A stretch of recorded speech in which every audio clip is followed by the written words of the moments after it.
नमस्कार, स्वागत, अभिनंदन। आज के इस क्लास में बात 10th क्लास के अर्थशास्त्र की। 10th क्लास का अर्थशास्त्र मैं अभी पढ़ा रहा हूं और ये अध्याय 4 अभी चल रहा है। अध्याय 4 का ये चौथा वीडियो मैं आपके समक्ष प्रस्तुत कर रहा हूं। चौथे वीडियो का जो मुख्य बिंदु है वो तीसरे वीडियो से ही संबंधित है। तीसरे वीडियो में मैंने व्यावसायिक बैंकों के कार्य पर चर्चा की थी, जिसमें से मैंने आपको बताया था कि व्यावसायिक बैंक के मुख्यतः 4 कार्य हैं। उसमें से पहला जमा राशि स्वीकार करना, दूसरा ऋण प्रदान करना, तीसरा सामान्य उपयोगिता संबंधी कार्य और चौथा एजेंसी संबंधी कार्य था। इसमें से पहला यानी जमा राशि स्वीकार करने के बिंदु को मैंने विस्तृत बताया था। इसमें मैंने आपको बताया था कि जमा राशि स्वीकार करने का जो बैंक का तरीका है वो 4 तरीके का है, जिसमें पहला जो तरीका है यानी जमा राशि स्वीकार बैंक करती है, उसका पहला जो तरीका है वो है फिक्स डिपॉजिट, दूसरा है करेंट अकाउंट, तीसरा है सेविंग अकाउंट और चौथा मैंने आपको बताया था रेकरिंग अकाउंट के बारे में। तो इन 4 तरीकों से बैंक पैसे जमा करती है या पैसे ग्राहकों का या अपने खाता धारकों को का लेती है। अब ये जमा करने का 4 तरीका क्लियर हो गया। इस टॉपिक में मात्र 4 ही तरीका था। इसमें मुख्य जो बिंदु था वो मैंने आपको बताया भी था, शायद न भी बताया हो, याद नहीं हमें। सेविंग अकाउंट और करेंट अकाउंट में अंतर आप ध्यान में रखिएगा, क्योंकि परीक्षा में ये आ सकता है कि सेविंग अकाउंट और करेंट अकाउंट में क्या अंतर है।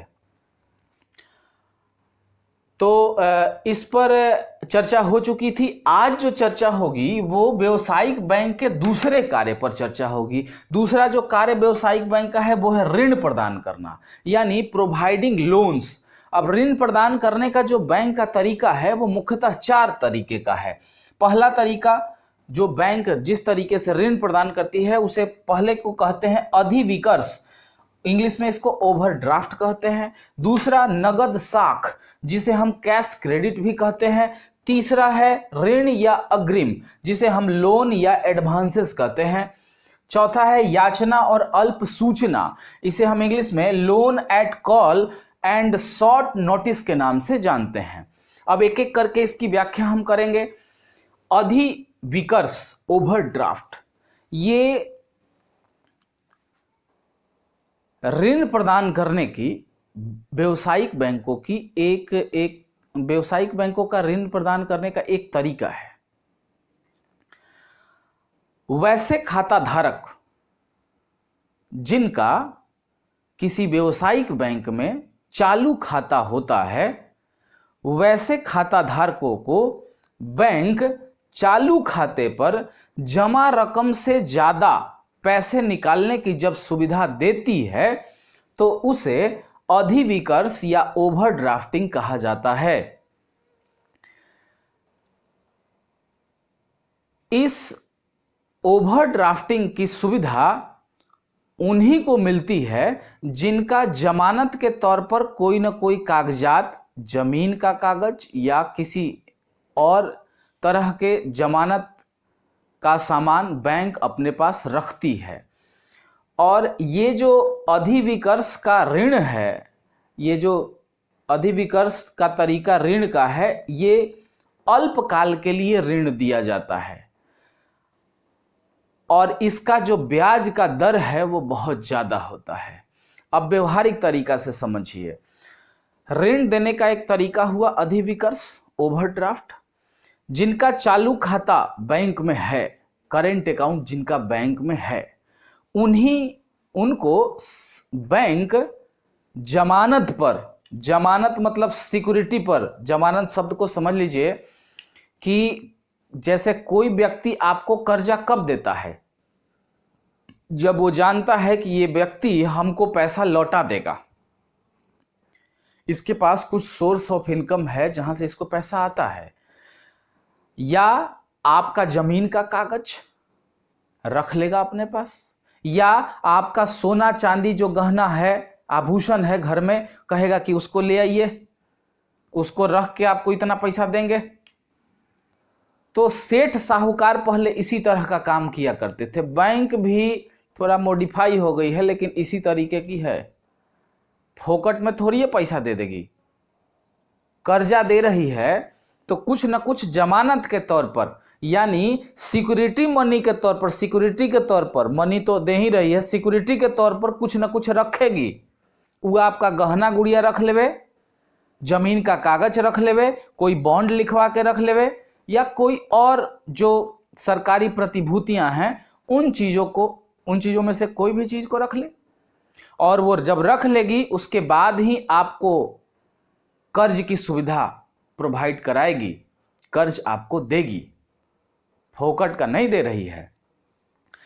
तो अधिविकर्ष में इतना ही ध्यान में रखिए, बस इतना कि चालू खाता पर मिलता है अधिविकर्ष ऋण की सुविधा, या चालू खाता पर जब खाता में जितना पैसा है उससे ज्यादा ऋण निकालने की, उससे ज्यादा पैसा निकालने की सुविधा जब बैंक दे देती है तो उसी को अधिविकर्ष कहा जाता है। यह जमानत जमा करने पर यह सुविधा मिलती है और ये अल्पकालीन ऋण है, यानी कम समय के लिए ये कर्जा आपको देती है, 2-4-10 साल के लिए नहीं देगी, कम समय के लिए देगी। और इस पर ब्याज का जो दर है वो बड़ी हाई रहता है, ऊंचा रहता है, 12%, 13%, 9% इतना ब्याज रहेगा।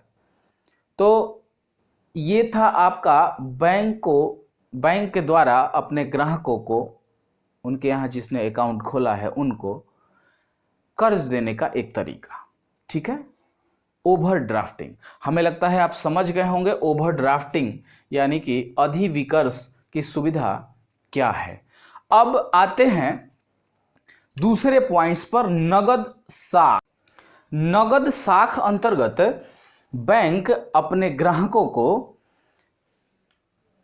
ऋण प्रदान करने की सुविधा देता है। इस सुविधा के अंतर्गत बैंक ऋण पत्र, जिसको बॉन्ड कहते हैं, या व्यापारिक माल, जिसको कॉमर्शियल गुड्स कहा जाता है, इन चीज़ों को या अन्य जो सरकारी प्रतिभूतियां हैं या जो लीगल प्रतिभूतियां हैं जमानत के तौर पर, इन चीज़ों को रख लेती है। और रखने के बाद इस पर या इन चीज़ों के मूल्य के आकलन के आधार पर जो कर्ज ग्राहकों को देती है उसे नगद साख, कैश क्रेडिट कहा जाता है।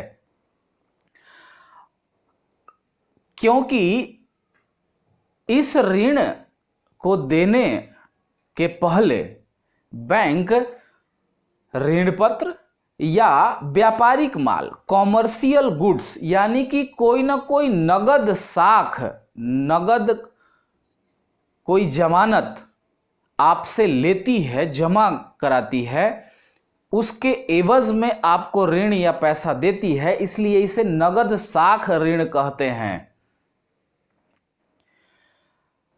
अब आपका सपोज कीजिए, अब इसको व्यवहारिक तरीके से समझिए, सपोज कीजिए आप एक व्यापारी हैं और आपके पास 5 लाख का कोई सामान है, जैसे सोना का बिस्किटें आप रखे हैं, आप चाहते हैं कि हमको 4 लाख रुपया अभी तत्काल बैंक कर्जा दे दे, तो बैंक कहेगी कि कोई माल उल है तो ले आइए, तो आप वो 5 लाख का सोना का बिस्किट ले जाइएगा कि सर हमारे पास यही है, तो वो तुरंत तौल के कागज पत्र बना के आपको दे देगी और वो माल आपका रख लेगी और आपको 4 लाख रुपया देगी। अब अगर आप 4 लाख रुपया उसका नहीं लौटाइएगा या लौटाने की स्थिति में नहीं रहिएगा भविष्य में, तो पहले से 5 लाख का माल बैंक के पास पड़ा हुआ है, वो उसको रख लेगी या उसको नीलाम करा के पैसा अपना वसूल कर लेगी। तो नगद साख में या तो आप बॉन्ड लिख के दीजिए या जमीन का कागज दीजिए या कोई व्यापारिक आपका कॉमर्शियल गुड्स या व्यापारिक माल है उसको जमानत के तौर पर रखिए और उस आधार पर बैंक आपको, इस नगद साख के आधार पर बैंक आपको पैसा ऋण देगी। ठीक है, तो ये था दूसरा तरीका ऋण प्रदान करने का कॉमर्शियल बैंकों द्वारा, जिसे नगद साख कहा गया। अब समझते हैं हम तीसरे तरीके को। इस तीसरे तरीके को ऋण एवं अग्रिम कहते हैं, इंग्लिश में लोन्स एंड एडवांसेस कहते हैं। लोन दे रही है, ऋण दे रही है, अग्रिम दे रही है। अग्रिम मतलब पहले देगी। वैसे खाता धारक या वैसे बैंक के ग्राहक जिनको ऋण की आवश्यकता है, वो उचित जमानत पर, जमानत का मतलब समझ चुके होंगे, उचित जमानत पर पूर्व निश्चित अवधि के लिए ऋण प्रदान करती है। अब उचित जमानत क्या क्या होगा? तो सोना, चांदी, बीमा की पॉलिसी, फिक्स डिपॉजिट रिसिप्ट और ऋण ग्राहक फिक्स्ड, इतना चीज अगर आपके पास है, सोना चांदी है, तो जमा कर दीजिए बैंक में और बैंक उस पर आपको कर्जा दे देगी। या बीमा की कोई पॉलिसी है, जैसे LIC वगैरह आप करवा रखे हैं, पॉलिसी जमा है, बीमा का पैसा निकलने वाला है, तो वो बीमा की पॉलिसी आप जमा कर दीजिए। या फिक्स डिपॉजिट, कोई किसी बैंक में आप पैसा जमा किए हुए हैं फिक्स 5 लाख 10 लाख, तो उसका जो कागज है जिसको हम फिक्स डिपॉजिट रिसिप्ट कहते हैं, वो अगर आप जमा करते हैं, उस आधार पर भी आपको बैंक कर्ज देती है। चूंकि यह ऋण अग्रिम दी जा रही है, अग्रिम आगे दी जा रही है, इस कारण इसको ऋण एवं अग्रिम ऋण कहा जाता है। अब जैसे ही आप बैंक में सोना चांदी, जैसे ही आप लाने जाइएगा, कहिएगा कि बैंक हमको कर्जा दे, तो बैंक कहेगी कि कोई ना कोई आप जमानत के तौर पर कोई ना कोई वस्तु ले आइए, कोई ना कोई चीज ले आइए। तो ले जाइएगा अगर सोना चांदी, बीमा की पॉलिसी, फिक्स डिपॉजिट का रिसिप्ट, ये जब ले जाइएगा तो उचित जमानत, यानी कि ये सब जमानत हो गया, उचित जमानत पर पूर्व निश्चित अवधि, एक सीमा के लिए एक टाइम बांध देगी कि इतना दिन के लिए आपको हम ये कर्जा दे रहे हैं, उसके बाद आपको पैसा लौटाना होगा। तो पूर्व निश्चित अवधि के लिए ऋण प्रदान करती है बैंक। अब किन किन जमानत के कौन कौन सामान पर करती है, तो ये रहा। अब ऋण सीधे पैसा आपको नहीं देगी, आपके खाते में, यानी कि बैंक अपने ग्राहक के खाते में पैसा जमा कर देती है और बाद में ग्राहक उस पैसे को चेक के द्वारा निकालते हैं, चेक के माध्यम से निकाल सकते हैं। तो ये था आपका ऋण और अग्रिम यानी कि लोन्स एंड एडवांसेस का तरीका। इसको आप समझ गए होंगे। देखिए सब में कॉमन क्या है? सब में कॉमन है कि कोई ना कोई भाई आपको बॉन्ड या कोई ना कोई आपको सिक्योरिटी जमा करना है, यानी कि जमानत के तौर पर कुछ ना कुछ आपको देना पड़ेगा। ऐसा फोकट का ऋण नहीं देगा। अकाउंट आप खोले हुए हैं उसमें तो आपको ऋण दे देगा, कुछ ना कुछ आपसे लेगा। या आप ऐसा है कि आप उसको पता है कि आप सरकारी नौकरी में हैं और आपको महीने दिन इतना सैलरी आ जाता हो, उस आधार पर भी बैंक आपको कर्ज दे सकता है, क्योंकि वो जानता है कि प्रत्येक महीने इस बंदे को इतना इनकम है। तो तरीका वही सेठ साहूकार वाला है, बस थोड़ा सा मॉडिफाई व्यवस्था को किए हुए है, सुगम है, सरल है, बहुत ज़्यादा इनमें कागज़ों का खेल है और कुछ नहीं है। अगला जो ऋण प्रदान करने का तरीका है बैंक का, वो है याचना तथा अल्प सूचना ऋण। इसको हम इंग्लिश में loans at call and short notice के नाम से जानते हैं। ये क्या है? तो बैंक अपने खाता धारक या अपने ग्राहकों को अति अल्प का मतलब बहुत ही कम दिनों के लिए, कितने दिनों के लिए? 3 से 10 दिन के लिए ऋण प्रदान करती है। चूंकि यह ऋण किसी सर्टेन टाइम में कम समय के लिए दिया जाता है और जब चाहेगी बैंक उस ऋण को आपसे वापस मांग सकती है, इस कारण इसको याचना और अल्प सूचना ऋण कहा जाता है।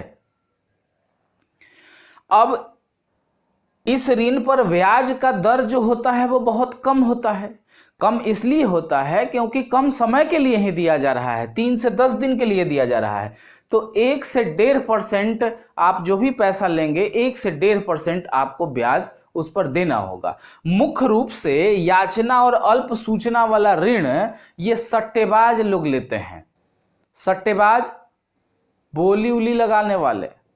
आप सुने होंगे कि क्रिकेट में सट्टेबाजी हो रही है, यानी कि सट्टेबाजी का मतलब जैसे हम 2 लोग हैं, मैच देख रहे हैं, हमने कहा कि धोनी 100 रन मारेगा, बगल वाले भाई ने कहा कि नहीं 50 पर आउट हो जाएगा, देखना। अब इस पर हम दोनों में शर्त लग गई कि भाई यहाँ पैसा रखो 500 रुपया, अगर 100 मारा तो 500 तुम रख लेना, अगर 50 पर आउट हो गया तो 500। ये जो चीज़ है यही सट्टेबाजी कहलाती है, मूल रूप यही है। अब सट्टेबाजी इस समय बृहद पैमाने पर हो रही है और अलग अलग इलेक्ट्रॉनिक्स इंस्ट्रूमेंट्स के माध्यम से हो रही है। तो सट्टेबाज लोग, चूंकि बैंक में खाता होता ही है, इसलिए इनको ज़्यादा पैसे की तुरंत ज़रूरत पड़ जाती है। चूंकि लॉटरी न लगा रहे हैं, जुआ न खेल रहे हैं, तो इसलिए ज़्यादा पैसों की ज़रूरत पड़ जाती है। तो 3 से 10 दिन के लिए बैंक इनको भी पैसा देती है और उस पर कम ब्याज लेती है। और उसको एक शर्त है बैंक का कि उसको कभी भी आपसे मांग सकती है। 3 से 10 दिन के लिए दी, अब बीचे में मांग लेगी, 5 दिन पर, 7 दिन पर आपसे कह सकती है कि आप पैसा लौटाइए, और आपको लौटाना होगा। ठीक है, तो इस तरह से याचना और अल्प सूचना ऋण को आपने समझा। इस तरह 4 तरीके ऋण प्रदान करने के आपने समझे। अगर नहीं समझ में आया हो कहीं कोई चीज़ तो आप पूछ सकते हैं। देखिए, एक चीज़ तो बिल्कुल कॉमन है कि सब में आपको जमानत के तौर पर कुछ ना कुछ देना है, और दूसरा, इन तीनों में अधिविकर्ष, नगद साख, ऋण अग्रिम, इन तीनों में बैंक जो है वो कम समय के लिए ऋण दे रही है। कम समय के लिए ऋण, तीनों क्या, चारों में कहिए तो बैंक कम ही समय के लिए ऋण दे रही है, बहुत लंबे टाइम के लिए आपको ऋण नहीं दे रही है। क्योंकि ये व्यावसायिक बैंक है, इसको व्यवसाय करना है, तो इस कारण कम ही समय के लिए सारे ऋण दे रहे हैं, और सब कुछ न कुछ जमानत के तौर पर रख रहे हैं अपने पास वापस। तो इस तरह 4 तरीके व्यावसायिक बैंक के हुए। अब अगले वीडियो में हम लोग समझेंगे तीसरा जो व्यावसायिक बैंक का काम है, सामान्य उपयोगिता संबंधी काम, जनरल यूटिलिटी फंक्शंस, इसके कितने पार्ट हैं और कौन कौन भाग में क्या क्या कार्य होता है। ठीक है, तो आज के लिए बस इतना ही। हमारे चैनल को लाइक करें, शेयर करें, सब्सक्राइब करें, अगले वीडियो का इंतजार करें। धन्यवाद।